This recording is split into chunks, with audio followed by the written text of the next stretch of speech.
तो हेलो प्यारे बच्चों, बहुत बहुत स्वागत है आप सभी का हमारे इस प्यारे से प्लेटफॉर्म सक्षम स्टडी पॉइंट पर। तो बच्चों, आज की इस वीडियो में हम पढ़ने वाले हैं पंचलाइट, जो कि फणीश्वर नाथ रेणु जी द्वारा लिखा गया है। अच्छा भाई, पंचलाइट कहानी में आपको जो एकदम देहाती ग्रामवासी होते हैं उनके बारे में फणीश्वर नाथ रेणु जी ने बहुत अच्छी से व्याख्यान दिया है, जिसे हम आज पढ़ने वाले हैं। तो भाई, बोर्ड एग्जाम आप सभी का बहुत पास है और बहुत अच्छी तरीके से आशा करता हूँ कि आपकी प्रिपरेशन चल रही होगी। तो भाई, पंचलाइट कहानी आपके इस प्रिपरेशन में 4 चांद लगा सकती है। अगर आप इस वीडियो को पूरा देखते हो तो भाई, मैं आपको दावे से कह सकता हूँ कि पंचलाइट कहानी आपको कम से कम तो 5-6 नंबर आपको दे के जाएगा एग्ज़ाम में। तो आइए स्टार्ट करते हैं। ये आपका पूरा कहानी रहने वाला है। इस कहानी को बहुत मज़े से पढ़ते हैं, एकदम देहाती ग्रामवासियों वाली एकदम आपको फीलिंग आएगी। इस पंचलाइट में आपको किसके बारे में बात किया गया है, सबसे पहले आपको हम ये बता देते हैं। पंचलाइट कहानी में आपको पंचलाइट यानी कि पंचों की लाइट आप कह सकते हो, जिसे हम कहते हैं पंचलाइट। पंचलाइट क्या होती थी? एक तरीके से आप लालटेन समझ सकते हो, लालटेन की तरह आप समझ सकते हो। लेकिन असल में ये लालटेन नहीं रहती थी। लालटेन को तो आप ऐसे माचिस से जला देते थे, मैच बॉक्स से जलाते थे, या फिर आप कैरोसिन ऑयल डाल देते थे उसमें। लेकिन पंचलाइट में ऐसा नहीं था। पंचलाइट में आपका क्या था कि उसमें आपको फूंक मारना पड़ता था और बनाना पड़ता था अच्छे से, उसके बाद आपको जलाना पड़ता था। तो पंचलाइट आप कुछ इस तरीके से होती थी। आइए हम इसे अच्छे से पढ़ते हैं और इसका आनंद लेते हैं, और आशा करता हूँ कि आप इस वीडियो के अंत तक बने रहोगे। आइए स्टार्ट करते हैं। पिछले 15 दिनों से दंड जुर्माने के पैसे से, ध्यान से पढ़िएगा, पिछले 15 दिनों से दंड जुर्माने के पैसे जमा करके महतों की टोली, महतो मतलब ग्रामवासियों की टोली, या फिर महतो एक इंसान का नाम है, महतो टोली एक के पंचों ने, महतो टोली एक गांव का नाम है, गांव नहीं पंचायत, पंचायत का नाम है। पंचों ने पेट्रोमैक्स खरीदा है। पेट्रोमैक्स वही पंचलाइट। इस बार रामनवमी के मेले में गांव में सब मिलाकर 8 पंचायत हैं। गांव में, इनके पूरे गांव में कुल 8 पंचायतें हैं। हर एक जाति की अलग अलग सभा चट्टी है। सभी पंचायतों में दरी, जाजिम, सतरंजी और पेट्रोमैक्स हैं। यानी कि सभी पंचायतों में दरी, यानी कि जिस पे बैठकर वो पंचायत होती है, जिस पे पंच बैठते हैं। तो भाई, अभी के गांव में तो भाई ग्राम प्रधान होते हैं। वैसे ही मतलब कि पिछले समय में ग्रामवासी नहीं रहते थे, यानी कि गांव प्रधान को ही हम पंच पंच कहते थे, और ग्राम सदस्यों को, जो ग्राम पंचायत के सदस्य हैं इस समय, उन्हें हम पंच कहते हैं, और जो प्रधान थे उसे हम सरपंच कहते हैं। तो भाई, पेट्रोमैक्स जिसे गांव वाले पंचलाइट कहते थे, मैंने आपको बताया। पंचलाइट खरीदने के बाद पंचों ने मेले में ही तय किया कि 10 रुपए जो बच गए हैं, पंचलाइट खरीदने के बाद उनके पास 10 रुपए बच गए, इससे पूजा की सामग्री खरीद लिया जाए। अब बिना नेम टेम के कल कब्जे वाली चीज का पुण्यान नहीं करना चाहिए। पुण्यान मतलब शुभारंभ, शुभारंभ पुण्यान मतलब। अब नेम टेम मतलब पूजा पाठ। बिना पूजा पाठ के कल कब्जे वाली यानी कि नई चीज का पुण्यान नहीं करना चाहिए, शुभारंभ नहीं करना चाहिए, ऐसा पंचों का मानना था। अंग्रेज बहादुर के राज में भी पुल बनाने से पहले बलि दी जाती थी। मेले से भी मेले से भी मेले से सभी पंच दिन दहाड़े ही गांव में लौटे, यानी कि दिन में ही गांव लौटे। सबसे आगे पंचायत का छड़ीदार पंचलाइट का डिब्बा माथे पर लेकर, और उसके पीछे सरदार दीवान और पंच वगैरह। यानी कि सबसे आगे पंचायत का जो छड़ीदार था, वो पंचलाइट का डिब्बा अपने माथे पर लेकर, और उसके पीछे सरदार दीवान और पंच वगैरह थे। गांव के बाहर ही ब्राह्मण टोले के फुटंगी झा ने टोक दिया। अब बताओ भाई, गांव के बाहर ही ब्राह्मण टोले के फुटंगी झा ने उन्हें टोक दिया। कितने में लालटेन खरीदा हुआ महतो? कितने में लालटेन खरीद हुआ महतो? अब देखते नहीं है, पंचलाइट है। बामन टोली के लोग ऐसे ही ताप करते हैं। अपने घर की ढिबरी को भी बिजली बत्ती कहेंगे, और दूसरे के पंचलाइट को भी लालटेन कहेंगे। ऐसे ऐसे लोग हैं। आइए आगे बढ़ते हैं। टोले भरे के लोग जमा हो गए। औरत, मर्द, बूढ़े, बच्चे और कामकाज छोड़ के आ गए। सभी कामकाज अपना छोड़ के आ गए। चल रे चल, अपना पंचलाइट आया है, पंचलाइट। छड़ीदार अंगनू महतो रह रह कर लोगों को चेतावनी देने लगा। हाँ, दूर से, जरा दूर से, छूछा मत करो, ठेस न लगे। यानी कि इतना उनको अच्छा लग रहा था उनको पंचलाइट। सरदार ने अपनी स्त्री से कहा, सांझ को पूजा होगी, यानी कि शाम को पूजा होगी, जल्दी से नहा धोकर चौका पीढ़ी लगा लो, यानी कि पूजा पाठ कर लो। टोले की कीर्तन मंडली ने मुलगैन ने अपने भगतिया पक्षकों को समझाकर कहा कि देखो आज पंचलाइट की रोशनी में कीर्तन होगा। बेताले लोगों से पहले ही कह देता हूँ, आज यदि आखिर पर धरने में डेढ़ बेड़ हुआ तो दूसरे दिन एकदम बैकाट, मतलब एकदम निकासी गांव से, बैकाट, बाइकॉट। औरतों की मंडली में गुलरी काकी गोसाई का गीत गुनगुनाने लगी।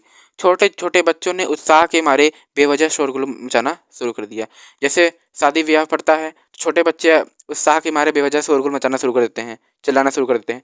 वैसे ही यहाँ पे भी खुशी के समय छोटे बच्चे उत्साह के मारे बेवजह शोरगुल मचाना शुरू कर दिए। सूरज जुड़ने के 1 घंटा पहले ही टोले भर के लोग सरदार के दरवाजे पे आकर जमा हो गए। पंच लाइट ऐसे कहने लगे। आइए आगे पढ़ते हैं। पंचलाइट के सिवा और कोई गप नहीं, कोई दूसरी बात नहीं, सिर्फ पंचलाइट और सिर्फ पंचलाइट। सरदार ने गुड़गुड़ी पीते हुए कहा। उस समय जो एक होता था ना सुट्टा, बीड़ी के टाइप का ही होता था, जैसे इस समय लोग सिगरेट वगैरह पीते हैं, उसको हम कहते हैं गुड़गुड़ी। गुड़गुड़ी पीते हुए कहा। दुकानदार ने पहले सुनाया, पूरे 5 कौड़ी रुपया लगा। मैंने कहा कि दुकानदार साहब यह मत समझिए कि हम लोग एकदम देहाती हैं, बहुत बहुत पंचलाइट देखा है। इसके बाद दुकानदार मेरा मुंह देखने लगता है, बोला लगता है कि आप जाति के सरदार हैं। ठीक है, जब आप सरदार होकर खुद पंचलाइट खरीदने आए हैं तो जाइए, पूरे 5 कौड़ी में आपको दे देता हूँ। ठीक है, दीवान जी ने कहा। अलबत्ता चेहरा परखने वाला दुकानदार है, अलबत्ता चेहरा परखने वाला दुकानदार है। पंचलाइट का बक्सा दुकान का नौकर देना नहीं चाहता, क्योंकि 10 रुपये उतने रुपए में ही चाहिए था। पंचलाइट का बक्सा दुकानदार का नौकर नहीं देना चाहता था। मैंने कहा, देखिए दुकानदार साहब, बिना बक्सा पंचलाइट कैसे ले जाएंगे? दुकानदार ने नौकर को डांटते हुए कहा। क्यों रे, दीवान जी की आंखों के आगे धुरखेल करता है? दे दो बक्सा। टोले के लोगों ने अपने सरदार और दीवान को श्रद्धा भरी निगाहों से देखा, यानी कि प्रशंसा भरी निगाहों से देखा। बिना पैसे के बक्सा ले आए। छड़ीदार ने औरतों की मंडली में सुनाया। रास्ते में सन्न सन्न बोलता था पंचलाइट, लेकिन ऐन वक्त पर, यानी कि ऐन मौके पर लेकिन लग गया। रुदल साहब बनिए की दुकान से 3 बोतल किरासन लेके आया। किरासन मतलब केरोसिन का तेल, केरोसिनॉल, मिट्टी का तेल। और सवाल पैदा हुआ कि पंचलाइट को जलाएगा कौन? यह बात पहले किसी के दिमाग में नहीं आई थी। पंचलाइट खरीदने के पहले किसी ने न सोचा, कि खरीदने के बाद भी नहीं, कि भाई पंचलाइट जलाएगा कौन। अब पूजा की सामग्री चौक पर सजी हुई है, कीर्तनिया लोग ढोल करताल खोल कर बैठे हैं और पंचलाइट पड़ा हुआ है ऐसे ही, किसी को जलाना ही नहीं आता। गांव वाले ने आज तक कोई ऐसी चीज नहीं दिखाई दी जिसमें जलाने बुझाने का झंझट हो। कहावत है ना भाई रे, गाय लूं तो दूहे कौन, गाय लूं तो दूहे कौन। लो मजा। अब इस कल कब्जे वाली चीज को कौन वाले मतलब कौन जलाए? कल कब्जे वाले मतलब नई चीज को, अच्छी चीज को कौन जलाए? यह बात नहीं कि गांव भर में कोई पंचलाइट बालने वाला नहीं, यानी जलाने वाला नहीं। हर एक पंचायत में पंचलाइट है, उसके जलाने वाले जानकार हैं। लेकिन सवाल है कि पहली बार नेम टेम करके शुभ लाभ करके दूसरी पंचायत के आदमी की मदद से पंचलाइट जलेगा। इससे तो अच्छा है पंचलाइट पड़ा रहे। भाई, ग्रामवासियों की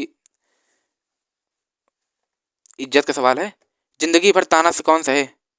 बात बात में दूसरे टोले के लोग कूट करेंगे कि तुम लोगों का पंचलाइट पहली बार दूसरे के हाथ से न पंचायत की इज्जत का सवाल है। दूसरे टोले के लोग से मत कहिए। चारों ओर उदासी छा गई, अंधेरा बढ़ने लगा। किसी ने अपने घर में आज ढिबरी भी नहीं लगाई। आज पंचलाइट के सामने ढिबरी कौन जलाता है? सब किए किराए पर पानी फिर रहा था। सरदार, दीवान और छड़ीदार के मुंह में बोले नहीं। पंचों के चेहरे एकदम रुआंसे पड़ गए, यानी कि उतर गए। किसी ने दबी हुई आवाज में कहा, कल कब्जे वाली चीज का नखरा बहुत बड़ा होता है। एक नौजवान ने आकर सूचना दी कि राजपूत की टोली लोग हंसते हंसते पागल हो रहे थे। कहते हैं कि कान पकड़कर पंचलाइट के सामने 5 बार उठो बैठो, तुरंत जलने लगेगा। पंचों ने सुनकर मन ही मन कहा, भगवान ने हंसने का भी मौका दिया है, हंसेंगे नहीं। भगवान ने हंसने का मौका दिया है, हंसेंगे नहीं। एक बूढ़े की आकर खबर दी कि रुदल साहब बनिया भारी बतंगड़ आदमी है। कह रहा है, पंचलाइट का पंपू जरा होशियारी देना। गुलरी काकी की बेटी मुनरी के मुंह में बार बार एक बात आकर मन में लौट जाती थी। वह कैसे बोले कि वह जानती है कि गोधन पंचलाइट जलाना जानता है। अब भाई गोधन कौन है, आइए बात करते हैं। लेकिन गोधन का हुक्का पानी पंचायत से बंद है। हुक्का पानी मतलब उनका उनका पानी पंचायत से बंद है, यानी कि उनका खाना पानी जो, यानी कि पंचायत से उनको बाहर निकाल दिया गया है। मुनरी की माँ ने पंचायत से फरियाद की थी कि गोधन रोज उसकी बेटी को देखकर सलम सलम वाला सलीमा के गीत गाता है। हम तुमसे मोहब्बत करके सलम। पंचों की निगाह पर, यही वाला गाना था। पंचों की निगाह पर गोधन बहुत दिन से चढ़ा हुआ था, दूसरे गांव से आकर बसा है। गोधन और अब टोलों की पंचों को पान सुपारी खाने के लिए भी कुछ नहीं दिया, परवाह ही नहीं करता है। बस पंचों को मौका मिला, 10 रुपया जुर्माना न देने से हुक्का पानी बंद कर दिया, यानी कि पंचायत से बाहर निकाल दिया और सबको बता दिया कि कोई इन्हें इन्हें हुक्का और पानी की मदद नहीं करेगा। हुक्का मतलब जो पीते थे, सिगरेट वगैरह, नशा। आज तक गोधन पंचायत से बाहर है, उससे कैसे कहा जाए मुनरी उसका नाम कैसे ले, और उधर जाति का पानी उतर रहा है। मुनरी ने चालाकी से अपनी सहेली के कान में एक बात डाल दी, कनेली चिगो चित चिन। अब इसका मतलब क्या हुआ, ये एक कोड वर्ड है। इन तीनों में से आप ची निकाल दो, ची निकाल दो इन तीनों में से। तो क्या निकला, क्या बचा, गो ध न। तो बोलती थी कनेली गो ध न चिगो चित चिन। कनेली मुस्कुराकर रह गई। गोधन तो बंद है। मुनरी बोली, तू कह तो सरदार से, गोधन जानता है पंचलाइट जलाना यानी कि बालना। कनेली बोली, कौन, गोधन जानता है बालना। लेकिन सरदार ने दीवान की ओर देखा और दीवान ने पंचों की ओर देखा कि पंचों ने एकमत होकर तो हुक्का पानी बंद किया था। सलीमा का गीत गाकर आंख का इशारा करने वाले गोधन से गांव भर के लोग नाराज थे। सरदार ने कहा, जात की बंदिश क्या, जबकि जात की ही इज्जत पानी में बही जा रही। क्यों जी दीवान। दीवान ने कहा, ठीक है। पंचों ने भी एक स्वर में कहा, ठीक है, गोधन को खोल दिया जाए। अब यहाँ से मजा आएगा। सरदार ने छड़ीदार को भेजा। छड़ीदार वापस आकर बोला, गोधन आने को राजी नहीं हो रहा है। कहता है पंचों की क्या प्रतीत, यानी कि क्या विश्वास, पंचों की क्या विश्वास, प्रतीत मतलब विश्वास। कोई कल कब्जा बिगड़ गया, यानी कि कोई नया चीज बिगड़ गया तो मुझे दंड जुर्माना भरना पड़ेगा। छड़ीदार ने रोनी सूरत बनाकर कहा कि किसी तरह गोधन को राजी करवाइए, नहीं तो कल से गांव में मुंह दिखाना मुश्किल हो जाएगा। गुलरी काकी बोली, जरा मैं देखूंगा के। गुलरी काकी उठकर गोधन के झोपड़े की ओर और गोधन को मना लाई। अब यहाँ से कहानी ठीक हुई। सभी के चेहरे पर नई आशा की रोशनी चमकी। गोधन चुपचाप पंचलैट में तेल भरने लगा। सरदार की स्त्री ने पूजा की सामग्री के पास चक्कर काटती हुई बिल्ली को भगाया। कीर्तन मंडली का मुलगान मुरछल के बालों को संवारने लगा, यानी कि वो लोग अपना जो ढोल नगाड़ा लेके आए थे वो सब सही करने लगे। गोधन ने पूछा कि स्पिरिट कहाँ है, बिना स्पिरिट के कैसे चलेगा, लो मजा। अब यह दूसरा बखेड़ा खड़ा हो गया। सभी ने मन ही मन सरदार, दीवान और पंचों की बुद्धि पर अविश्वास प्रकट किया कि भाई कैसी बुद्धि है, पंचलाइट तो ला दिए लेकिन स्पिरिट नहीं लाए उसको जलाने के लिए। बिना बुझे समझे काम करते हैं ये लोग। उपस्थित जनसमूह में फिर मायूसी छा गई। लेकिन गोधन बड़ा होशियार लड़का है, बिना स्पिरिट के ही पंचलाइट जलाएगा। थोड़ा गरी का तेल ला दो, उन्होंने बोला कि थोड़ा गरी का तेल ला दो। मुनरी दौड़ कर गई और एक मलसी गरी का लेके आई। एक मलसी गरी का तेल यानी कि नारियल का तेल। गोधन पंचलाइट में पंप देने लगा, यानी कि फूंक मारने लगा। पंचलाइट की रेशमी थैली से धीरे धीरे रोशनी आने लगी। गोधन कभी मुंह से फूंकता, कभी पंचलाइट की चाबी घुमाता। थोड़ी देर के बाद पंचलाइट से सनसनाहट की आवाज आने लगी और रोशनी बढ़ती गई। लोगों के दिल का मैल दूर हो गया। गोधन बड़ा काबिल लड़का है। अंत में पंचलाइट की रोशनी से सारी टोली जगमगा उठी तो कीर्तनीय लोगों ने एक स्वर में महावीर स्वामी की जय ध्वनि के साथ कीर्तन शुरू कर दिया। पंचलाइट की रोशनी में सभी के मुस्कुराते हुए चेहरे स्पष्ट हो गए। गोधन ने सबका दिल जीत लिया। मुनरी ने हसरत भरी निगाह से गोधन की ओर देखा। आंखें चार हुई और आंखों ही आंखों में बात हुई। कहा, ना सुनना माफ हुआ, मेरा क्या कसूर। सरदार ने गोधन को बहुत प्यार से पास बुलाकर कहा, तुमने जाति की इज्जत रखी है, तुम्हारा साथ खून माफ, खूब गौसलमे का ज्ञान है। गुलरी काकी बोली, आज रात मेरे घर में खाना गोधन, यानी कि गुलरी काकी ने उसे भोजन पर भी बुला लिया। ठीक है भाई। गोधन ने फिर एक बार मुनरी की ओर देखा। मुनरी की पलकें झुक गई। कीर्तनिया लोगों ने एक कीर्तन समाप्त कर जय ध्वनि की। जय हो, जय हो। पंचलाइट के प्रकाश में पेड़ पौधों का पत्ता भी पुलकित हो रहा था। यहाँ से आपकी कहानी हुई समाप्त भाई, यहाँ से आपकी कहानी समाप्त हुई। तो ये था आपका पंचलाइट का कहानी।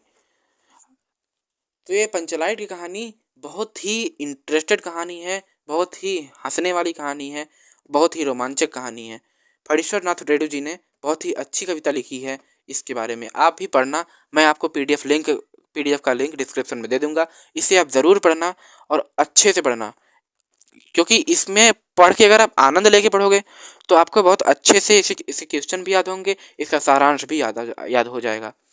इसका सारांश भी आप अच्छे से अपने से बना के लिख सकते हो।